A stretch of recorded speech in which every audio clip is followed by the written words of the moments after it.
Caleb came to the mountains to outrun memories that had the persistence of shadows. They were long in the morning and clung to his heels in the afternoon, and in the quiet of the high altitudes, they whispered. He had thought silence would starve them, but it only gave them a clearer voice.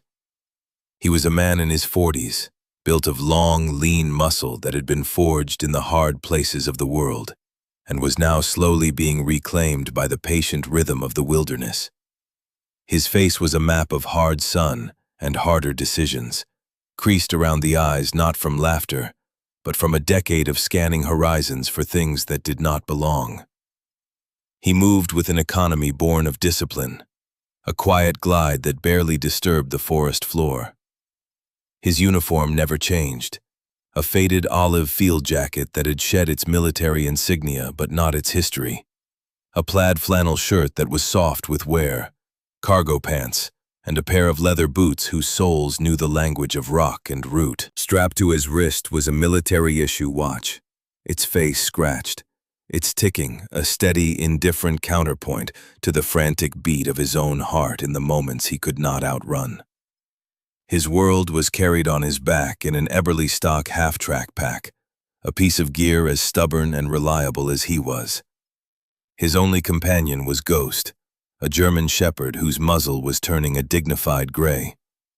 The dog was a veteran too, of the same sand-choked, sun-blasted places that had etched the lines on Caleb's face. Ghost was not a pet. He was a partner. He did not beg for affection or bound with aimless energy. He observed, he assessed, he measured. He walked at a perfect heel, his gait as economical as Caleb's, his amber eyes constantly sweeping the terrain. There was a language between them that had no need for words, a current of understanding that flowed in the subtle shift of the dog's weight, the angle of his ears, the quiet rumble in his chest that was less a sound and more a feeling. They had a routine: dawn patrol along the ridgeline, a methodical check of snares Caleb set for rabbits, then the long, slow work of maintaining a camp that was more an outpost than a home. It was a life stripped down to necessity, a penance of solitude. Caleb was paying a debt to a ghost of his own, a face he saw in the shimmering heat of the fire, a voice he heard in the wind that keened through the pines. He had made a choice in the high, thin air of the Hindu Kush, a choice that had preserved the mission but sacrificed the man beside him. He had followed orders. He had completed the objective. He had come home. And he had been coming apart, quietly and methodically, ever since. This morning something was different. The air, usually crisp and clear with the promise of autumn, was thick and heavy, saturated with a damp chill that felt unnatural for the season. A fog was rolling in, not drifting from the valleys but descending from the peaks, a silent white blanket that swallowed the world. It moved with an unnerving speed, erasing the familiar landmarks of granite and pine, leaving only a disorienting, pearlescent void. Caleb stopped, his hand resting instinctively on the worn handle of the folding knife clipped to his pocket. He tasted the air. It was cold, metallic, like the inside of a cloud. The silence was absolute, the kind that presses in on the eardrums. Even the birds had stopped singing. Ghost, a few paces ahead, had frozen. His body was rigid, a sculpture of tense muscle. His head was low, his ears pinned not in fear but in intense, focused listening. His breathing was a controlled, silent cycling of air. He was a living compass needle, pointing at something Caleb could neither see nor hear. A low vibration started in his chest, the unique frequency Caleb had learned to trust above all else. It was not a growl of aggression. It was a signal of anomaly. Something was wrong. Something was out of place. Caleb unslung his pack, letting it settle silently on the moss. He didn't need to give a command. He trusted the dog's instinct more than he trusted his own memory. He moved up beside Ghost, placing a hand on the dog's powerful shoulder. The muscle beneath his palm was bunched and hard. Ghost didn't look at him. His gaze was fixed on the wall of white before them.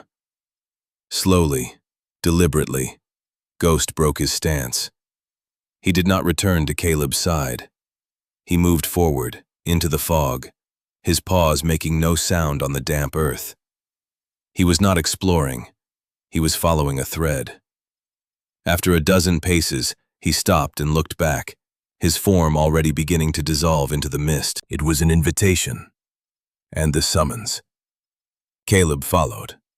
The world became a space of about 20 feet in every direction. The towering pines were reduced to ghostly trunks that appeared and vanished. The ground underfoot changed, the familiar forest duff giving way to something softer, more yielding. It was overgrown grass, tangled and thick. They were off their trail, in a part of the forest Caleb had never walked, though he thought he knew every inch of this mountain. Ghost led him on, a phantom shape in the swirling vapor. Caleb's senses were on high alert, his training rising through the layers of regret like a bubble of air from the deep. He cataloged the smells: wet earth, decaying leaves, and something else. Something faint and alien. The smell of old wood, sodden and moss-covered, but also creosote and rust. Faint, but there. They walked for what felt like an hour, though his watch told him it was only 15 minutes. Time had dilated in the fog. Ghost stopped again, this time at the base of something that loomed out of the whiteness. It was a fence post, tilted at a drunken angle, its wire long since rusted away. A few feet beyond it was another. They were following a ghost of a fence line. And then he saw it. A shape darker than the surrounding gray, a hard-angled silhouette against the soft blur of the fog. It was a house. A derelict farmhouse, its roof line sagging in the middle like a broken spine. The wood of its siding was silvered and splintered, bearded with moss.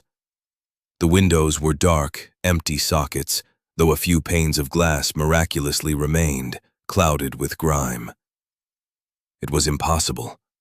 There were no structures on this part of the mountain. The old survey maps he had studied showed nothing. The Park Service records confirmed it. This place did not exist. Ghost stood at the foot of the 3 sagging porch steps, motionless, his head cocked. He wasn't looking at the house itself, but listening to it. Caleb strained his own ears, hearing only the profound, damp silence. He took another step, and then he heard it too. It was faint, a thread of sound so thin the fog seemed to carry it. Music. A song, tinny and distant, a crooning male voice accompanied by a weeping steel guitar. It was a ballad from another time, a melody steeped in a nostalgia so thick it was almost a physical presence. The sound was coming from inside the house. A cold that had nothing to do with the fog prickled its way up Caleb's spine. Every instinct, every bit of training he had, screamed that this was wrong. A derelict house, forgotten by time, in the middle of a national forest. And inside, a radio was playing. He looked down at Ghost. The dog met his gaze, his amber eyes steady and certain. There was no fear in him, only a quiet insistence. "This is it," the look said. "This is what we came to find." Caleb's hand went from his knife to the worn strap of his backpack, a nervous tick. He was a man who dealt in tangibles, in the hard physics of ballistics and the brutal logic of survival. This felt like something else entirely. It felt like a story someone else was telling, and he had just walked into the middle of it. He took a slow breath, the cold, wet air stinging his lungs, and mounted the first creaking step of the porch. The sound of his boot on the old wood was a violation, an intrusion into a silence that felt decades deep, a silence the impossible music only seemed to enhance. The porch groaned under his weight, the wood soft and spongy. A fine, damp powder of decay puffed up around his boot. Ghost remained at the bottom of the steps, a silent sentinel. He had led Caleb here, but it was Caleb's place to cross the threshold. The front door was ajar, hanging crookedly on one rusted hinge. The gap was a dark, forbidding mouth. The music was clearer now, a song of lost love and long roads seeping from the darkness within. Caleb pushed the door. It scraped across the floorboards with a sound like a tortured throat clearing. The air that rolled out was thick with the scent of dust, dormant mold, and something else. Something faintly sweet and cloying, like dried flowers. He stepped inside, his eyes struggling to adjust to the gloom. Light filtered in through the grimy windows, painting dusty shafts in the air. The room was a parlor, furnished as if the occupants had just stepped out. A sofa with horsehair stuffing bursting from its seams sat against one wall. An armchair, its floral pattern faded to a ghostly suggestion, faced a stone fireplace black with soot. A layer of dust, thick as felt, covered everything, yet it was undisturbed. There were no animal tracks, no signs of squatters, no vandalism. It was a perfect, sealed capsule of the past. In the corner, on a small, doily-covered table, was the source of the music. It was an old tube radio, its wooden case polished to a dull sheen beneath the dust, its cloth-covered speaker vibrating faintly. Its dial was lit with a soft, warm, impossible glow. Caleb stared at it, his mind refusing to process the information. There was no electricity here. The power lines had been torn down 50 years ago. He moved closer, his boots leaving clean prints in the thick carpet of dust on the floor. The radio was a Philco, a model from the late 1940s. He could see the faint orange glow of the vacuum tubes through the ventilation slots in the back. It was plugged into a wall socket, a brittle, cloth-covered cord running to a baseboard outlet that was surely as dead as the people who had installed it. Yet it played. The music was seamless, with no static, no station drift, no announcer. Just an endless stream of songs from a bygone era. His training kicked in, overriding his disbelief. He began a systematic search of the room, his movements slow and deliberate. On the mantelpiece, above the cold fireplace, was a framed photograph. He picked it up, wiping the dust from the glass with his thumb. It was a family. A man with a stern, proud face and clear eyes, his arm around a woman whose smile was gentle but weary. Between them stood two children, a boy and a girl, their expressions solemn.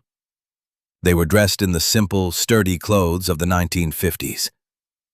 Beside the photo was a logbook, a simple ledger bound in black leather. He opened it. The first entry was dated April 12, 1956. The handwriting was a neat, controlled cursive. "The surveyors came again today," it read. "Mr. Henderson was with them. He said the offer was final. He said the river was coming. I told him God made this river, and it knows its place. A man-made river is an abomination." Caleb felt a knot tighten in his stomach. He turned the page. The entries continued, day by day, a chronicle of quiet defiance. The writer, whom Caleb assumed was the man from the photograph, detailed the escalating pressure. Offers became warnings. Warnings became threats. The names of neighbors who had sold and moved on were listed like casualties in a war. "The Millers left today," Sarah cried as their truck went down the lane. "Now it is only us." He kept reading, standing there in the dusty, music-filled silence. He read about the crops they planted, a stubborn act of faith in a future that was being systematically dismantled. He read about the daughter's fever, the son's pride in fixing the tractor. It was a life, written down in spare, powerful prose. On a small table by the armchair, a coffee cup sat in its saucer. A dark, dried ring stained the bottom of the cup. Beside it, a pair of reading glasses lay folded, one lens cracked. It was a scene of interruption, of a moment paused and never resumed. Ghost whined softly from the doorway, a sound of impatience. Caleb looked up. The dog's gaze was directed toward the back of the house. Following his lead, Caleb moved through a short hallway into the kitchen. It was the same story. A cast-iron skillet sat on the stove. Jars of canned vegetables, green beans, tomatoes, peaches, lined the shelves, their colors muted by time, their metal lids sealed tight. They were stacked with a military precision that he recognized. This was a family preparing for a siege. But there were signs of a hasty departure, too. A kitchen chair was overturned. A drawer was pulled out, its contents, silverware, dish towels, spilling onto the floor. In the center of the room, a section of the linoleum was scuffed and torn, as if something heavy had been dragged across it. The last entry in the logbook was dated October 7th, 1956. The handwriting was hurried, the ink smudged. They are coming. I can see their lights at the end of the lane. They are not the surveyors this time. Sarah has taken the children to the cellar. I have the recordings. The truth must not be buried with us. The radio is on. Let them wonder how it plays. Caleb's blood ran cold. The cellar. He scanned the kitchen. A braided rug lay in front of the pantry. It was out of place, slightly askew. He kicked it aside. Underneath was a trap door with a heavy iron ring for a handle. He looked at Ghost, who sat watching him, his tail giving a single, slow thump against the floorboards. Caleb knelt, gripped the cold iron ring, and pulled. He needed to understand. The house was a question mark drawn in dust and decay, and the answer, he felt, was in the town that huddled in the valley below. He left the farmhouse as he had found it, a place out of time, the impossible music still playing to an audience of ghosts. He pushed the door until it was nearly closed, leaving only a sliver of darkness. Ghost looked back at it once, then fell into step at Caleb's heel as they descended the mountain, the fog beginning to thin, as if its purpose had been served. The town of Harmony Creek was a single street of brick storefronts and a shared history of knowing when to look away. It was the kind of place that had learned to survive by being overlooked. Caleb parked his dusty truck in front of the county courthouse, a squat limestone building that smelled of old paper and floor wax. He found the county clerk's office in the basement. It was a cramped room lined with shelves of enormous leather-bound plat books. A woman sat behind a tall wooden counter, her back to him, studying a document through a pair of bifocals perched on her nose. She was tall and spare, with iron-gray hair pulled back in a severe bun. "Can I help you?" she asked without turning around. Her voice was as dry as old leaves. "I'm looking for information on a piece of property," Caleb said, "up on Black Ridge Mountain." She finally turned, her eyes assessing him with a practiced, no-nonsense gaze. This was a woman who had seen it all and been impressed by none of it. "Black Ridge is national forest land. Has been since the 60s. There's no private property up there." "There's a farmhouse," Caleb stated, not as a question. "An old one. North Slope, about 2 miles east of the fire tower."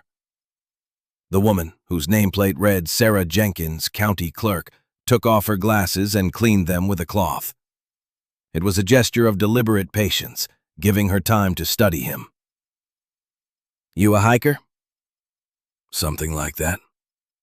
"There's no farmhouse on any survey map made in the last 60 years, she said, her tone final. "The whole valley up there was cleared for the reservoir project. Tigard Valley Authority bought up all the parcels back in the 50s. "The project was never built," Caleb said, echoing what he already knew. A flicker of something, interest or perhaps annoyance, crossed her face. "No, They ran out of funding, or so the story goes. The land was ceded to the federal government. End of story. I'm telling you there's a house, Caleb insisted, his voice low and steady. Logbook inside says the family name was Abernathy. The name hung in the air between them. Sarah Jenkins went very still. She put her glasses back on and looked at him, really looked at him this time. She saw the set of his jaw, the watch on his wrist, the quiet intensity in his eyes. She saw a man who was not easily confused or frightened. Abernathy, she repeated, the word soft, almost a whisper. She was silent for a long moment, her gaze distant. My grandmother used to talk about the Abernathys. Said they were stubborn as the rock their house was built on. Said they refused to sell. What happened to them? She shook her head, turning away to pull a heavy, dust-covered book from a bottom shelf. Nobody knows. One day they were there. The next they were gone. The official story was they finally took the company's money and moved out west. But my grandmother, she never believed it. She said you couldn't pry Elias Abernathy off that land with a crowbar. She heaved the book onto the counter. It was a tax ledger from 1955.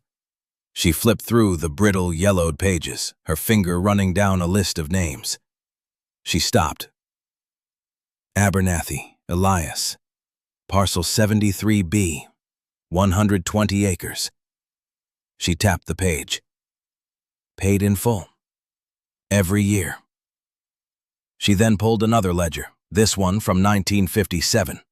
She went to the same section. The page was blank. The Abernathy name and parcel 73B had been erased from the record. It's like they never existed, Caleb said.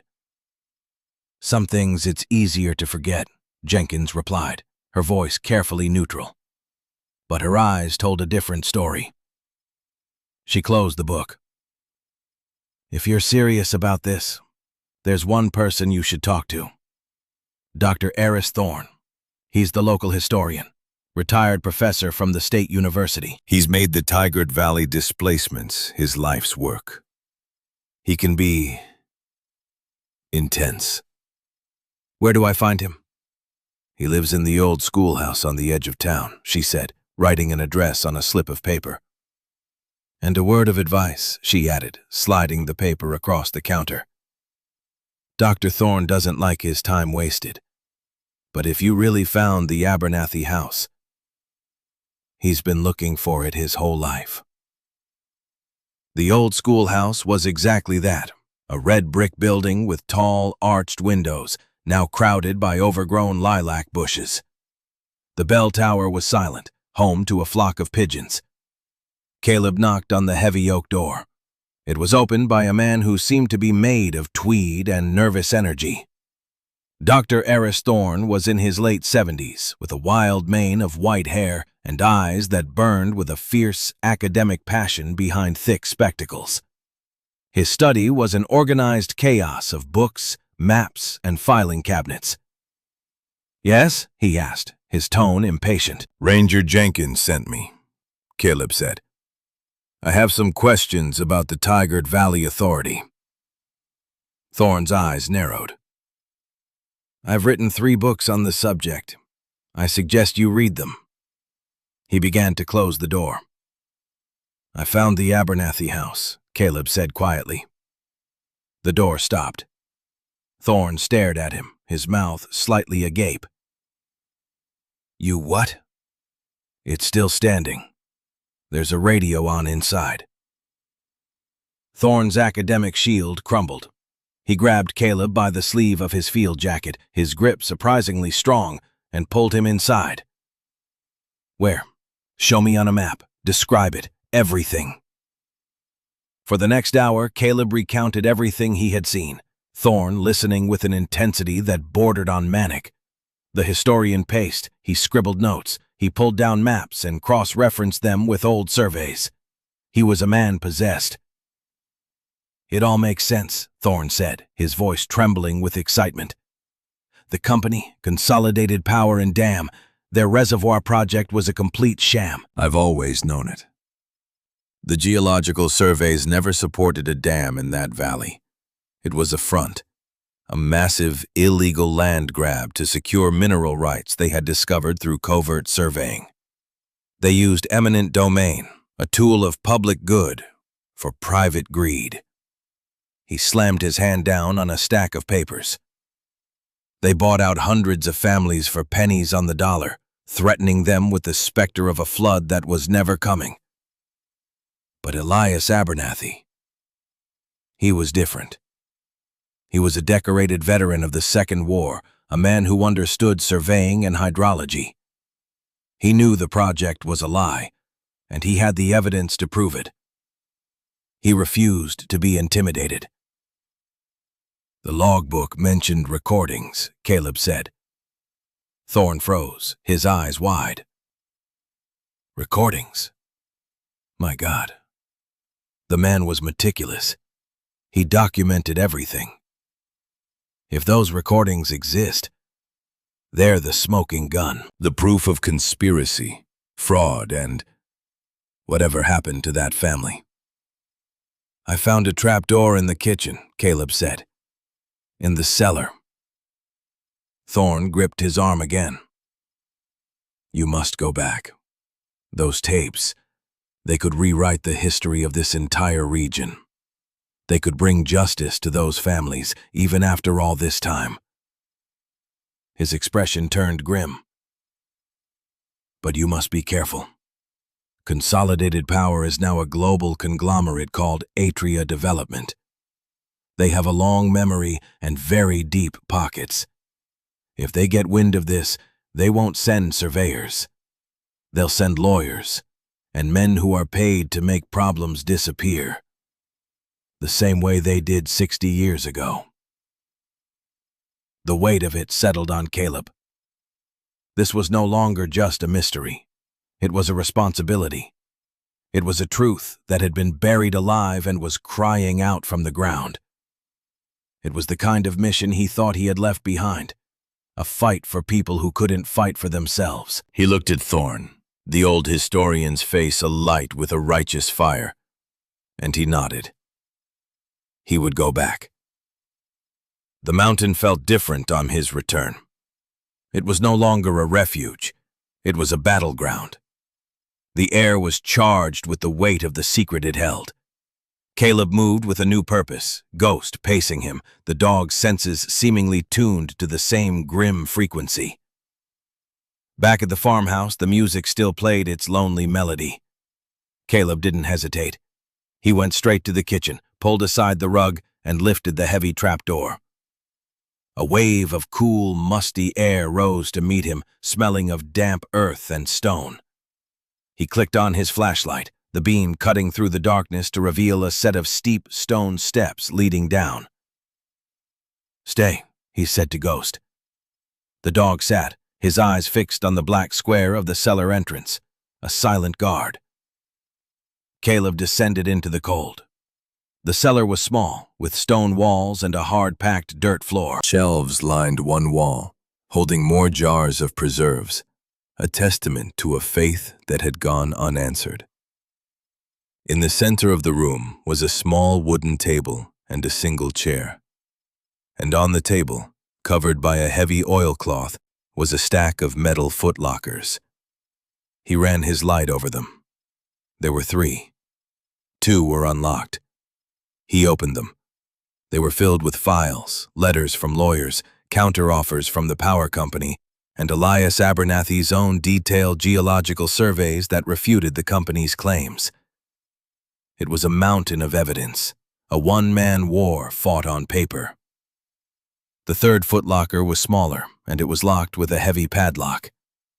Caleb recognized the lock. It was military issue, from the same era as his own grandfather's service. He suspected he wouldn't find a key. He went back up to the kitchen, retrieved a small pry bar from his pack, and returned to the cellar. The lock was stubborn, but the hasp was old. With a sharp crack of protesting metal, it gave way. Caleb lifted the lid. Inside, nestled in oilcloth and wool blankets, was a reel-to-reel tape recorder. Beside it, stacked in neat rows, were 24 boxes of recording tape. Each box was carefully labeled with a date and a subject. Interview with Henderson. Conversation with Sheriff. Geological proof. He felt a tremor of reverence. This was the Abernathy family's last will and testament. He picked up the last tape in the box. The label was different. It was just a date. October 7th, 1956. The same date as the final, frantic entry in the logbook. He had to hear it. He carried the recorder and the tape upstairs. The machine was heavy, a solid piece of post-war technology. He found a spot on the dusty parlor floor and set it up, his fingers moving with practiced care. He threaded the tape, his heart pounding a slow, heavy rhythm against his ribs. He looked at the impossible radio, still playing its sweet, sad song. And then he pressed the play button. The hiss of the tape filled the room, a sound like breath being held. Then a man's voice, calm and clear, but strained. It was Elias Abernathy. October 7th, nightfall. They're here. Not the company men in suits this time. These are different men. Hard men. They've blocked the lane with 2 trucks, no markings on them. There was a pause. The sound of a woman's muffled sob could be heard in the background. Sarah is with the children in the fruit cellar. I've barricaded the door. They won't find them there. I'm in the parlor. They think I'm alone. His voice was steady, the voice of a soldier in his fighting position. I'm recording this because truth matters. They can take my land, they can take my life, but they can't take the truth. They want the records, the surveys I sent to the State Commission. They don't know I have copies of everything right here. They think if they silence me, the argument is over. The sound of heavy pounding on the front door echoed from the tape, a ghostly percussion that seemed to shake the very room Caleb sat in. They're at the door, Abernathy's voice continued, a whisper now. I left the radio on. A little mystery for them, a little puzzle. Let them wonder how a house with no power can still have a voice. Let them know this place will not be silent. A loud crash erupted from the recording, the sound of splintering wood, shouts.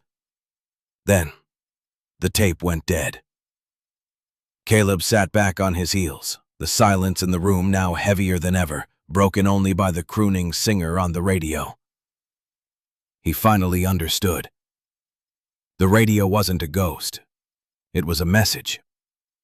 It was a battery-powered trick, a final act of defiance from a man who refused to be erased. A beacon, waiting for someone to find it. He was so absorbed in the moment that he didn't hear the approaching footsteps until Ghost let out that low, vibrating hum. Caleb was on his feet in an instant, his body coiled. He moved to the window, peering through a grimy pane. A man was walking up the overgrown lane toward the house. He was in his 50s, dressed in expensive-looking outdoor wear that was too clean, too new. He wore a pleasant, untroubled smile as he took in the dilapidated farmhouse. He moved with an air of ownership, of casual authority. Caleb stepped back from the window, his mind racing. This was not a hiker. This was not an accident. He quickly packed the tape recorder and the crucial last tape into his Eberlestock pack. He left the rest. He couldn't carry it all, not now. The man stepped onto the porch, his expensive boots making a sound very different from Caleb's. He paused, his head cocked, listening to the music seeping from the house. A small, amused smile played on his lips.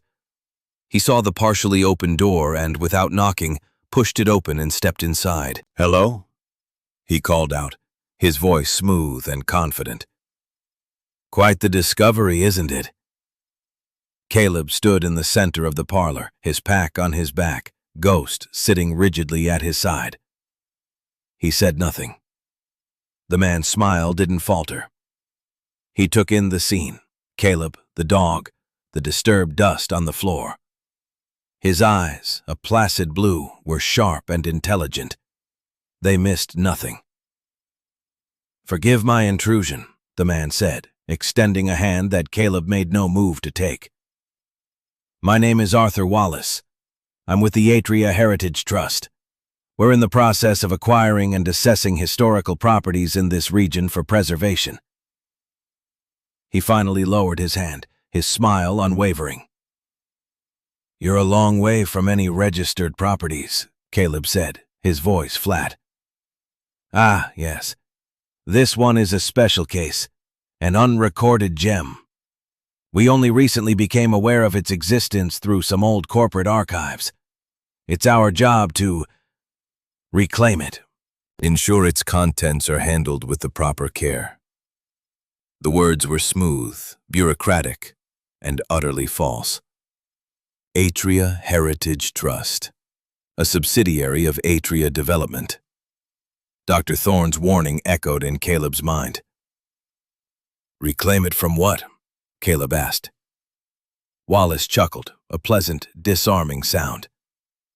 "From the ravages of time, of course, and from unauthorized visitors. This is private property after all." The veiled threat was delivered as politely as a dinner invitation. "I must say I'm impressed you found it. And the radio, a charming puzzle. We believe it's a novel battery conversion. The family who lived here, the Abernathys, were quite resourceful."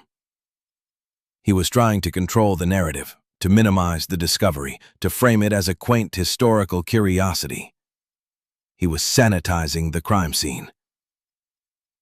"What's in the pack?" Wallace asked, his tone still light, but his eyes were fixed on the Eberly stock. "Any other little treasures you found?" Caleb didn't answer. Instead, he reached into the side pocket of his pack. But he didn't pull out a weapon. He pulled out the small portable speaker he used at his camp. He unplugged the headphone jack from the tape recorder and plugged in the speaker.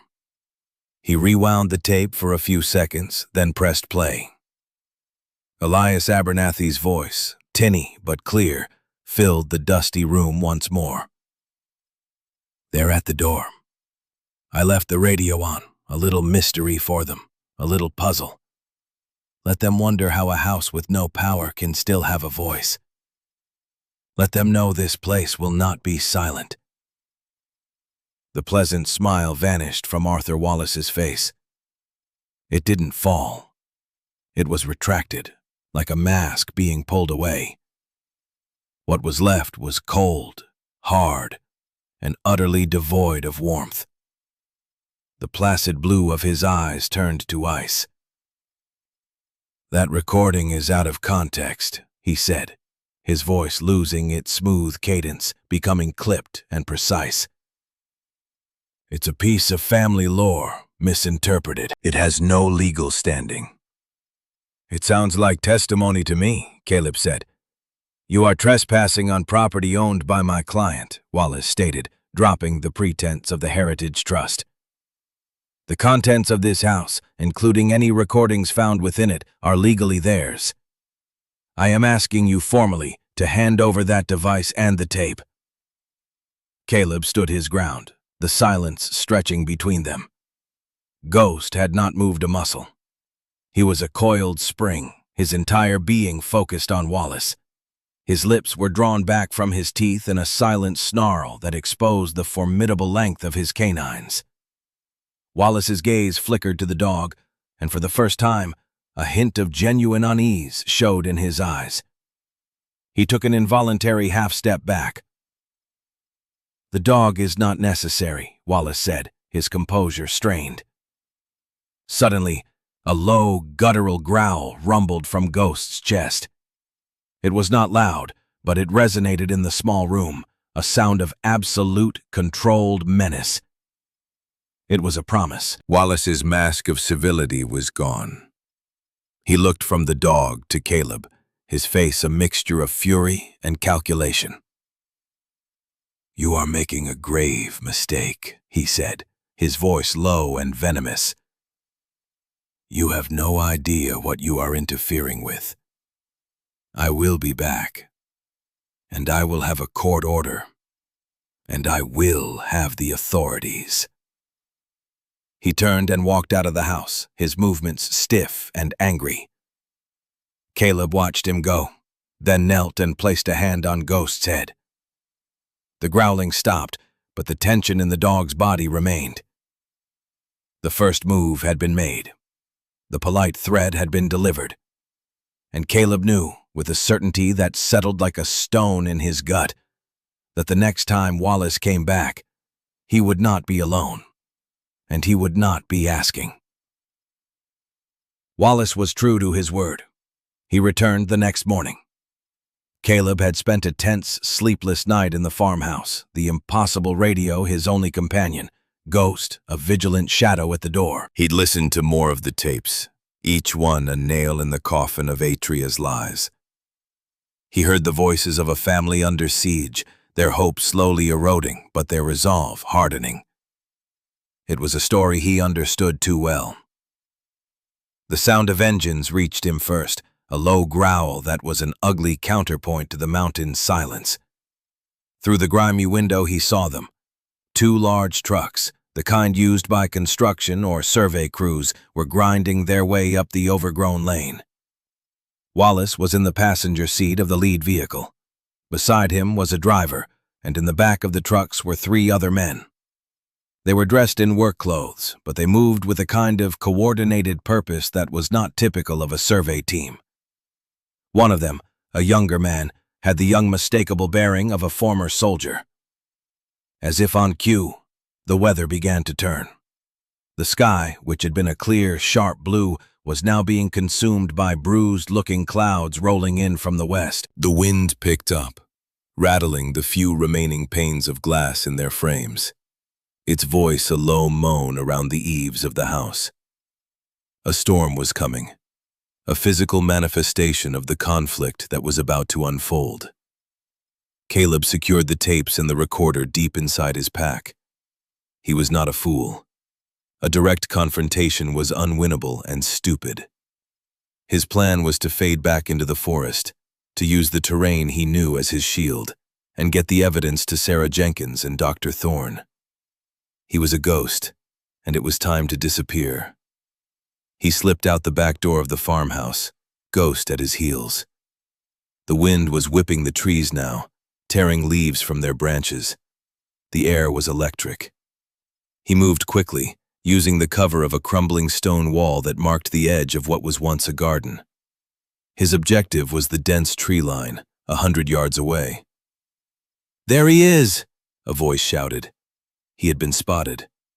One of Wallace's men was pointing from the side of the house. They hadn't wasted time securing the area. They had come for him. Wallace stood by the truck, directing them, his face a mask of grim determination. Caleb broke into a run, not a frantic sprint, but a steady, ground-eating lope. The men gave chase. They were younger, but they were moving over unfamiliar, treacherous ground. Caleb and Ghost moved as one, their path economical and sure. The first drops of rain began to fall, fat and cold, splattering against his jacket. They were halfway to the tree line when it happened. To cut the angle, Caleb vaulted a collapsed section of the front porch that lay in the tall grass. It was a simple obstacle, one he'd cleared without a thought on his way out. But Ghost, following directly behind him, landed on a section of the wreckage that looked solid but was rotten through. There was a sharp crack of splintering wood and a muffled yelp of pain from the dog. Caleb spun around. Ghost's rear leg had plunged through the rotten planks, and a heavy cross-bracing beam dislodged by the impact had pivoted and slammed down, pinning his thigh against the ground. The dog didn't cry out again. He lay there, his body twisted, panting, his amber eyes locked on Caleb's. In that gaze was not panic or accusation, only a terrible, silent question. And in that instant, the world dissolved for Caleb. The approaching storm, the shouting men, the rotting farmhouse, it all vanished. He was back in the dust and chaos of the Hindu Kush, the sun a merciless hammer in the sky. He saw Sergeant Reyes, his leg trapped beneath the wreckage of a technical, the enemy closing in from the ridgeline. The order had come through his earpiece. Viper 1, exfil now. I repeat, exfil now. Objective is compromised. He had looked at Reyes, had seen that same question in his eyes, and he had made the choice. He had grabbed the intel, laid down covering fire, and fallen back to the extraction point, leaving a good man to a fate he could not bear to imagine. He had followed the order. He had saved the mission. He had lost a part of his soul. "Leave the dog. We just want the pack." Wallace's voice cut through the memory, sharp and commanding. His men were closing in, fanning out. The choice was the same. The equation was identical. The mission was the evidence in his pack. The objective was getting it to safety. The obstacle was his partner, trapped and wounded. He could abandon Ghost, save the tapes, and ensure the Abernathy story was told. It was the logical choice, the tactical choice, the choice he had been trained to make. He looked at Ghost, struggling silently, his breathing harsh. He saw the trust in the dog's eyes, a trust that had never wavered, not in the desert, not in the mountains, not here. It was a trust he had betrayed once before. He would not betray it again. In a single fluid motion, Caleb dropped his pack. The heavy bag containing the Abernathy's legacy, the priceless evidence, hit the ground with a soft thud. He ignored the shouts from Wallace and his men. He ignored everything but the dog. He was at Ghost's side in 2 strides, his hands assessing the situation. The beam was heavy, the angle awkward. "Easy, boy," he murmured, his voice calm and steady, a stark contrast to the storm raging inside him and out. He put his shoulder under the end of the beam and heaved. The wood was waterlogged and incredibly heavy. It barely budged. The young veteran from Wallace's crew was the first to reach him. He stopped a few feet away, his face a mixture of confusion and dawning respect. He saw what Caleb was doing. He saw the abandoned pack. He saw the man choosing his partner over the mission. "Boss says to get the pack," the young man said, but his voice lacked conviction. Caleb ignored him, repositioning himself, trying to find a better angle. The rain was coming down in sheets now, plastering his hair to his forehead. The wind howled. He had made the opposite choice. He had chosen loyalty. He had chosen to stay. Whatever happened now, that one act was his. A quiet, desperate correction written in the heart of a storm. The young veteran hesitated, his gaze flicking from Caleb to Wallace, who was now approaching, his face contorted in rage. The young man looked back at Caleb, then at the trapped dog. He had seen that bond before, in places far from here. He made a decision. He stepped forward. "Here," he said, his voice low. "Let me help you." He put his shoulder next to Caleb's. "On 3. 1, 2, 3. Together, they heaved. The beam lifted just enough. With his free hand, Caleb gently but quickly pulled Ghost's leg free. The dog whimpered, a low, breathy sound, and immediately tried to stand, his loyalty overriding his pain. "Easy, boy, stay down," Caleb commanded gently. Wallace arrived, his face slick with rain, his eyes burning with fury. "What are you doing?" he snarled at the young man. "Get the pack." The young man stood up, facing his boss. He didn't back down. "The dog was trapped, sir." "I don't care about the dog," Wallace screamed over the wind. He started toward the pack, but Caleb was already moving, placing himself between Wallace and his bag. He didn't assume a threatening stance. He simply stood there, a quiet, immovable object. It was a standoff, man against man in the heart of a raging storm. But the dynamic had shifted. The young veteran stood slightly behind Caleb, a silent, uncertain ally. The other men had stopped, watching, their resolve faltering. The raw, moral clarity of Caleb's choice had unsettled them. As Wallace took another step, a new sound cut through the howl of the wind. A siren. Faint at first, but growing steadily closer. Everyone froze. Wallace's head snapped toward the sound. His face went pale. The young veteran, while helping Caleb, had fumbled with the radio on his belt. It was an old trick, a clumsy moment that was anything but. He had keyed the mic and sent a blind broadcast on an emergency channel. Man down, possible crush injury, Black Ridge, old logging trail. Repeat, man down. He hadn't given coordinates, but he didn't need to. He had given enough. The siren grew louder. It was coming up the mountain. It was Ranger Jenkins. Caleb had given her the coordinates the day before, just in case. She had listened. And she had been ready. Wallace looked from the approaching sound to Caleb's unyielding face, and he knew he had lost. The window for a quiet, private solution had closed. His authority, built on money and threats, evaporated in the face of a flashing blue light. He had overplayed his hand, undone not by force, but by a simple act of loyalty in a storm. The secret of the farmhouse was no longer his to contain.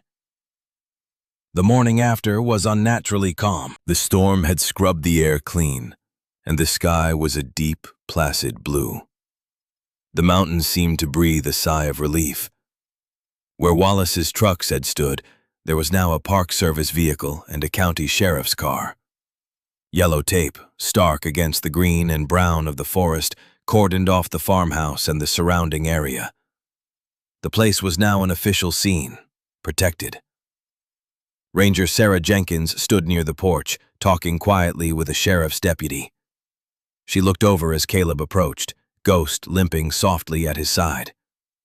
The dog's leg was bandaged, a clean white dressing against his dark fur. A vet from Harmony Creek had met them at the base of the mountain, a call arranged by Jenkins.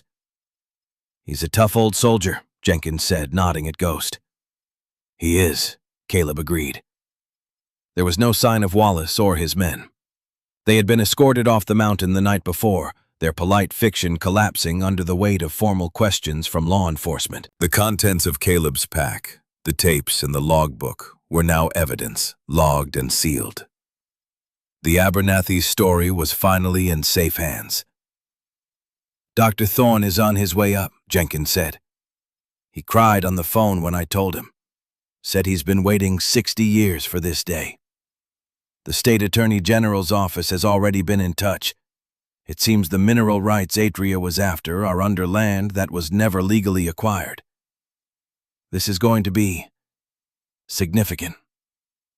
Caleb just nodded, looking at the quiet farmhouse. The radio had finally fallen silent, its batteries drained, its long vigil over. The house seemed to settle, its purpose fulfilled. As they stood there, another vehicle appeared at the end of the lane, a rental car that looked painfully out of place. It parked behind the sheriff's cruiser, and a woman got out. She was tall, with Caleb's dark hair and a familiar, determined set to her jaw. Caleb's breath caught in his throat. It was his sister, Hannah. He hadn't seen her in 3 years. Not since he had first retreated from the world, sealing himself off from everyone who had tried to reach him. She walked toward him, her eyes scanning his face, taking in the weariness, the scratches, but also something else, something new, a stillness he hadn't possessed before. "Jenkins called me," she said, her voice quiet, without accusation. "She's listed as your emergency contact. I figured it was time an actual emergency contact showed up." "Hannah," he said, the name feeling foreign on his tongue. "You came." "You answered the phone this time," she replied, a faint, sad smile touching her lips. She looked down at Ghost, who leaned against Caleb's good leg. And it sounded like someone needed you. There were 1,000 things to say, apologies to be made, years of silence to bridge. But here, in the quiet morning air, they weren't necessary. Her presence was enough.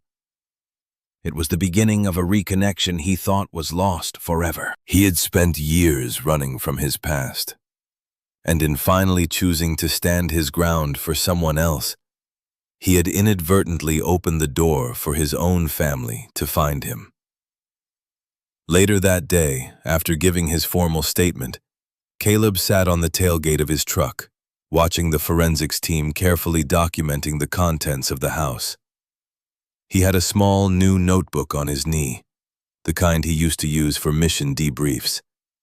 He opened it to a fresh page. For a long time he just sat there, pen in hand.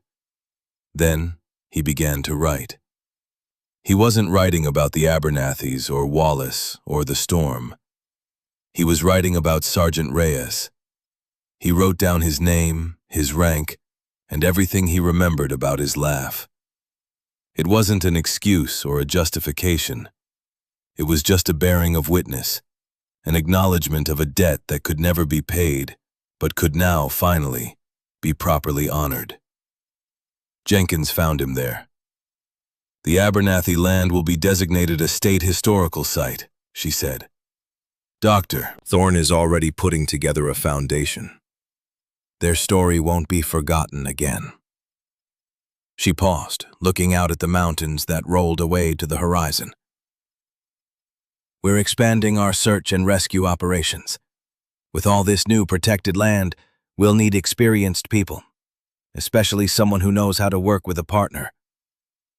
She glanced meaningfully at Ghost, who was resting his head on Caleb's knee. "Someone who knows this terrain. The pay is terrible, but the views are good." Caleb looked from the quiet strength in the ranger's face to the steadfast presence of his sister, who was talking softly with Dr. Thorne. He looked down at Ghost, at the steady, trusting eyes of the partner he had chosen not to leave behind. He had come to this mountain seeking solitude, a place to be alone with his ghosts. But the mountain had given him something else. It had given him a purpose. It had given him a community. It had given him a way back. "I think we can help with that," Caleb said, and for the first time in years, the words felt like the truth. Months passed. The fierce green of summer bled into the fiery reds and golds of autumn, and then gave way to the spare, quiet beauty of winter. The Abernathy farmhouse was now the heart of a memorial, a place of pilgrimage for historians, for the descendants of the other displaced families, and for those who simply came to stand in a place where one family's quiet courage had finally been heard. Caleb did not leave the mountain. He and Ghost became a familiar sight on the high trails, their presence a quiet assurance. He wore the green and gray of the Park Service now, his olive field jacket replaced by a new uniform, but he moved with the same quiet economy, his eyes still scanning the horizon, not for threats, but for those who were lost and needed finding. One clear, cold afternoon, he stood on the overlook at Black Ridge, the same ridge he had patrolled in his first days of exile. Ghost sat beside him, his leg fully healed, his muzzle a little more gray, his amber eyes serene. From here, they could just see the roofline of the old farmhouse, a dark shape nestled in the protective embrace of the trees. The world was quiet, the air so still he could hear the sound of his own steady breathing. The weight he had carried for so long, the ghost of Sergeant Reyes, was still there. It would always be a part of him, but it no longer walked behind him, whispering in his ear. It now walked beside him, a silent reminder not of his failure, but of the cost of the choices men have to make. And it was balanced now by the memory of a different choice, made in a storm, for a partner who had trusted him. He reached down and rested his hand on Ghost's head.